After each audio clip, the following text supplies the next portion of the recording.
Anadolu. Asim. Ama içesin. Asim. Ama içesin. Tiny land to thin lie sing riale Here lereng hian an moi silo hitiang an son khoveram hi an sulin nurun su zaule lai twal song de katra mi tui an sang zo ta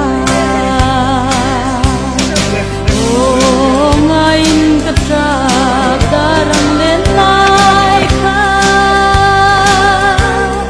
run sum na bang nui na real tui ang adaye sum kim te a tin lai ni zong kha katra nan chang zo ta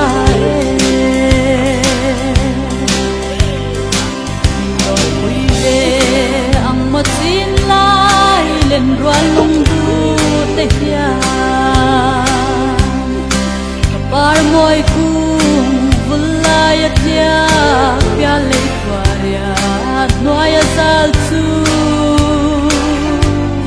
ton le ni reng om do lo ko vela ya ka chap tang rel ka don so lo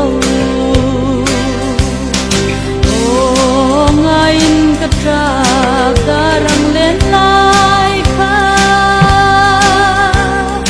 run sum na bang nui na real tui ang adaye